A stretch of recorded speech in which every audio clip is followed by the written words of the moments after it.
up, suckers? Before we get started, I just wanted to let you know that the ADHD productivity community is now open. That is a paid member community where you are able to get access to things like articles, worksheets, live Q&As, videos, playbacks, things like that are going to help you with your ADHD and your productivity.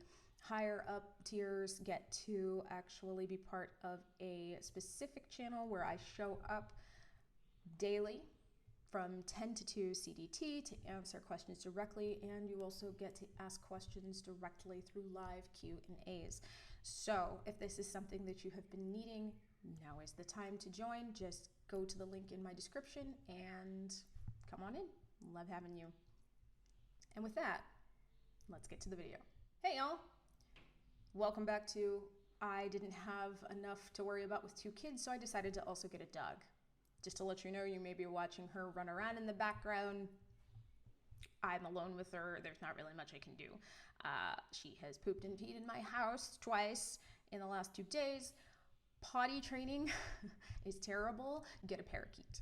I wanted to go ahead and share a few more apps that I have been using every day that have been huge for me, and I just felt that the last video that I did was great, but it had a lot of paid apps, and this one is half paid, half free. So you're going to get a look at some really great stuff that I happen to use every day that just help with everything from needing to write down information suddenly to helping to make quick, silly decisions. It's great.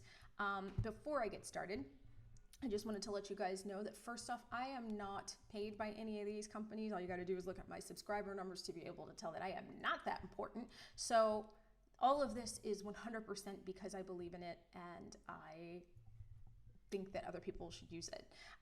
The other thing is that if you happen to use any of these and they make you happy, make sure that you tell other people with ADHD. These are good things that deserve to be passed around. So with that, let's talk about more of my favorite ADHD-friendly apps. So before we get started, obviously I have to do the YouTube thing and tell you, Jennifer.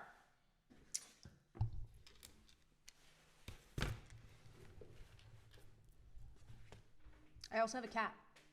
She's an asshole.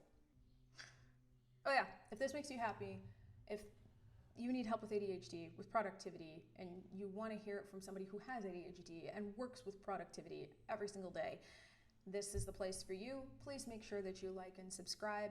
It helps me find new people, it helps new people find me, and it's just common courtesy, damn it. So let's go ahead and just launch right into it with my first favorite app. All of these apps are, as far as I know, workable both on Apple and Android. If I wind up wrong at any point, please don't hesitate to let me know in the comments, and I'll make sure that I pin a comment that advises that I was wrong. But as far as I can see, all of these work for both platforms, both major platforms. The first app that I absolutely love is called the Sticky Widgets app. It is just like Post-it notes for your phone, and really easy to make into a widget on the front of your phone. I believe actually Sticky Widgets, I spoke too soon because I believe Sticky Widgets itself is Apple only. However, you can find a Post-it Notes app on Android, and I know this for a fact. So whichever one you use, that's basically how they work, is they're just like having a Post-it note on the front of your phone.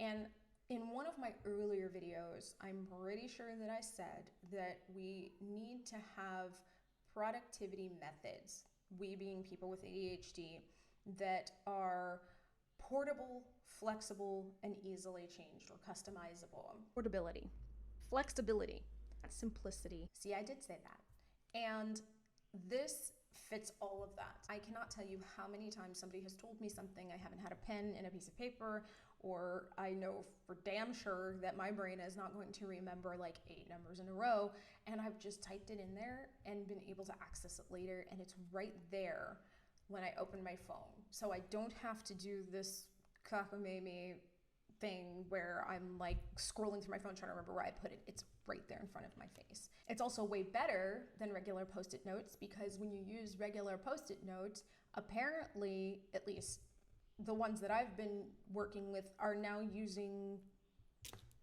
the opposite of glue. And they just fall and they fall under shit and you can't find it, and therefore you have lost information that was very important. So if you are the kind of person to use Post-it notes, or hell, like even if you're not, but you know that you're gonna have moments where you're gonna need things to type down that need to be in your face, this kind of app is absolutely perfect, and I use the free version and have no problems whatsoever. And if you're like, how is this different from my Notes app? If you want to use your Notes app, go for it, okay? I'm not your mom. No, but seriously, I think that this is better just because it is directly in front of my face, and you have nothing to lose in trying it. I think you should, because it's free. The second app that I absolutely adore is new to my family, but huge. It's Family Wall.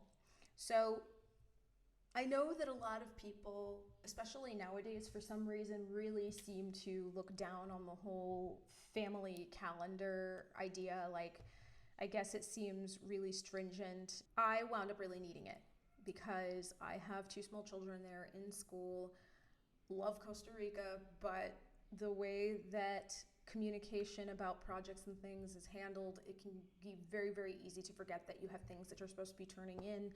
My children need to be learning Spanish. I'm supposed to be getting a bunch of projects and things like that done. It was just becoming impossible to plan things without either planning over something that my husband had or that my kids had, or finding out last minute that there was something that my kids had to do at school, because I mean, not only are they kids, but one of them for sure has ADHD, and so he doesn't remember that he has shit to do either. And so it just started to get very, very exhausting. Just as an aside, if you were to Google like the best family apps right now, probably the one that you're going to get on top is the Cozy app. And I am just going to say, from my perspective, with an ADHD brain, Cozy was not laid out in a way that was friendly to brains like ours.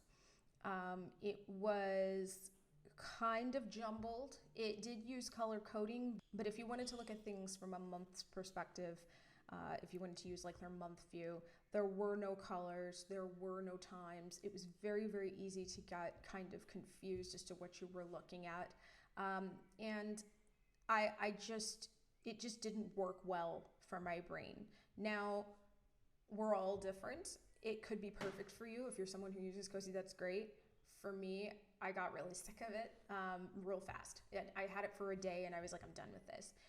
Family Wall is slightly newer, but what I love about it is that it has all of the same capabilities as Cozy and then some.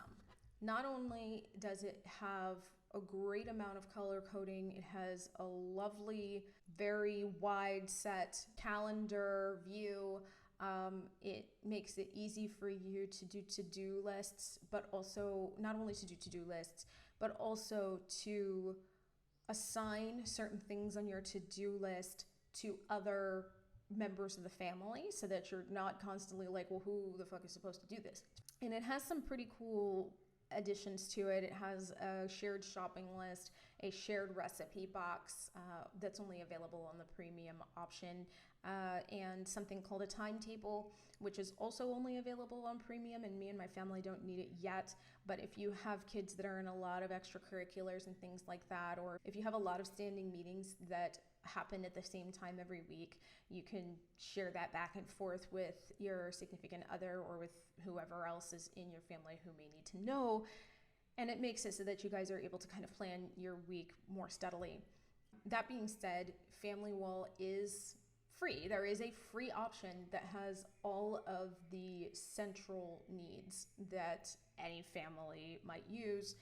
But if you pay premium, it's actually not that much. I think it comes to like $4.50 to $5 a month, and you are able to keep really close track of everything that the family does and get notifications, and it's a fantastic, very easy to understand, very easy to read, very easy to update and carry with you type family calendar.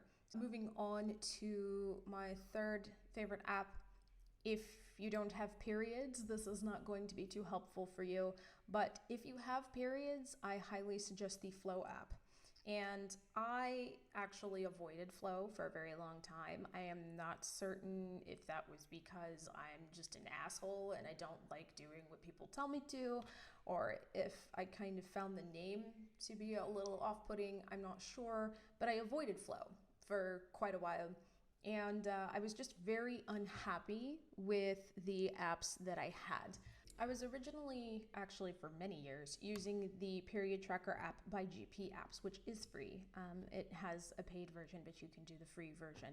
And I liked it fine, but once you start planning your time around that time of the month, which I highly suggest, it's really not great for keeping track of symptoms, of energy, and really just of kind of understanding how your body works every month. It's very simplistic.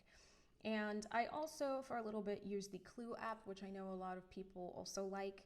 I do just want to say that the Clue app didn't quite work for me either. I didn't like how little it tracked, and I also wasn't really a fan of its analytics. I felt like the analytics are very, very important in order to keep track of your cycle and of how your symptoms tend to ebb and flow. Flow. Kill me. And I really just kind of felt like Clue didn't do a very good job at it. Flow came after some of my frustrations with Clue, and I have to say I am impressed. So if you're kind of watching this and you're like, I don't really understand why this is important for people with ADHD, let me explain that many studies have been done, and they have shown that hormones actually can mess with your ADHD symptoms. And men have hormones too. It's a little harder, I think, to track that. But men are also going to have hormonal changes, and that probably also affects their symptoms. But it has been found multiple times that even medicated, a lot of us, when we are going through certain changes hormonally, we are going to see a worsening and a bettering of our symptoms. And I have seen this myself. Just, you should see me when it's time. Like, I can't move. I'm really tired. My medicine's not helping me to focus. It's hard. And, there are a couple ways that you can handle this. You can just kind of fly into it butt blind and hope that, you're going to get there eventually, and that you're not going to make any mistakes, and that you're not going to wind up fucking up a lot because your brain is foggy, which was how I lived for a very long time. But I have found that it's a lot easier now to try to live according to my hormonal schedule. So, for example, when I know that I'm going to have a higher energy level, that's when I want to do launches. That's when I want to record videos. That's when I want to plan things out. But when I'm extremely tired, that's when I want to either try to schedule a day off, or I want to make sure that everything that I'm doing is like low impact, low risk. And the only way that you're going to be able to plan those things is by keeping track of your cycle. And if you're kind of one of those people who's like, I really just have to kind of do the same thing every day, or I'm really not interested in like taking days off just randomly, you fucking slacker, rude, then I still suggest that you keep track of these things, because it's still good to know what your symptoms are and when they generally tend to happen. I realized after marking my symptoms every month that I got into an argument with my husband at almost the exact same day every month. And I wound up having to give a very deep apology because not to say that, they weren't reasonable complaints or reasonable things to be upset about, but it's a lot easier for us to fly off the handle or to get upset or to escalate things past where they might need to be when we are at that point in our cycle where our inhibitions are lowered. So it's just really, really important, I think, to keep track of when you seem to get foggier, when you seem to get more tired, more energized, and Flow does an amazing job of that. Not only does it keep really great analytical track of your symptoms, but you also get a chance to talk to Flow's health assistant. The health assistant is like not I don't know at all a nurse or like anything that I would put any real medical stock in, but it is kind of cool in that it'll give you a roundup of your last cycle. It'll help you better understand why some of your symptoms are going the way that they're going. It's a really, really helpful addition to the app. They also have these things called secret chats where you can converse with other people about your periods and about the things that you're going through, about sex, about this, about that. I am really just a black modern day Ebenezer Scrooge. I have no interest in that, but it is something that could be kind of nice for people who feel that they want to talk to people about those kinds of things. Flow is definitely not free. I have seen in the complaints and the reviews that quite a few people find that you don't get enough for free. However, the price of the Flow app is pretty reasonable in my opinion. You get a 30-day free trial, and then you can look forward to a yearly subscription of about $40. So definitely, I feel worth it for a better understanding of your health, of your symptoms, and more power in your hands to make sure that you plan your day accordingly. So my fourth favorite app, I am going to be honest, is probably not something you need, but it's free. And it can be extremely helpful when you are making decisions that really just aren't that important or are all of equal priority.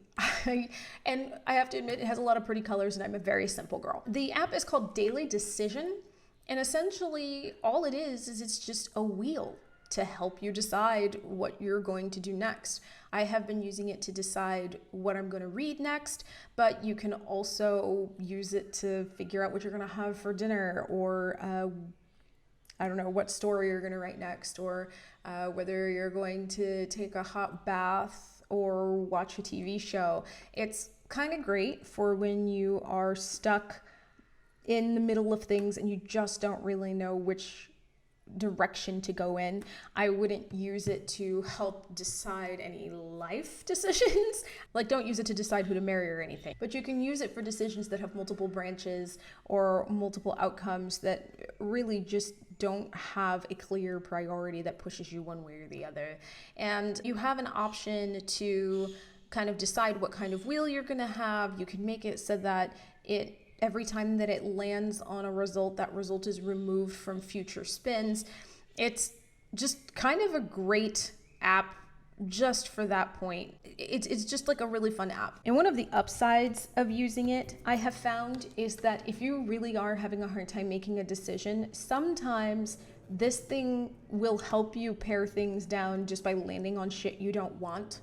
Like if you're trying to decide what to eat for dinner, for example, and you're like, pizza, Chinese food, Greek salad, and, I don't know, steak, and it lands on steak, and you're like, well, I'm disappointed in that answer. It's kind of helped you decide that you at least don't want steak, right? So it kind of helps push your brain along to make decisions, and I love this app very much. I think that it is a fun one, a good one, and an easy one for those of us who have a hard time making decisions when there's really nothing pushing us one way or the other, which would be all of us. And I'm closing this up with a bonus app. I have had this app for quite a while, and it has been so incredibly just helpful in moments of stress and anxiety, and I feel that it needs a lot more attention than it gets. The app is named Clear, and as I've mentioned before, people with ADHD are very, very likely to have anxiety or anxiety adjacent problems like obsessive compulsive disorder. I have both. Hi. Clear is free. It is available for both Android and Apple, and it just is such a blessing, I think, not only when you are having full-on anxiety attacks, but just in general, to help teach methods and tools to get over anxiety. And I cannot tell you how many times I have used it when I have had anxiety attacks. They have an amazing immediate help section that has a panic attack exercise that kind of works you through it for about 5 minutes or so, and it is just incredible. But you also have a place to put like your safety net. They also have things like the grit box, which is used for motivation. They have all these different kinds of anxieties that they can help you work through. Things like OCD and health anxiety, which is huge since the pandemic, exam anxiety, separation anxiety, phobias. I cannot believe that something this helpful and this comprehensive is free. And I don't know how much longer they'll allow it for, hopefully forever. But if you guys have anxiety, if you have fears, if you have things that you're trying to work through, which most of us do, this is an app that you absolutely need. It can just help you unfreeze, and it's worth downloading 100%. So that's all. Thank you very much for being here. As I said, if I helped you, please make sure you like and subscribe. I always like making new friends. And speaking of new friends, if you are looking for a community of people with ADHD, of ADHD information, please, please, please get down to my description, click on the link next to where it says join the community, and come join us. We would love to have you. Thanks very much for being here. Drink some water, take care of yourselves, and I'll see you in the next video.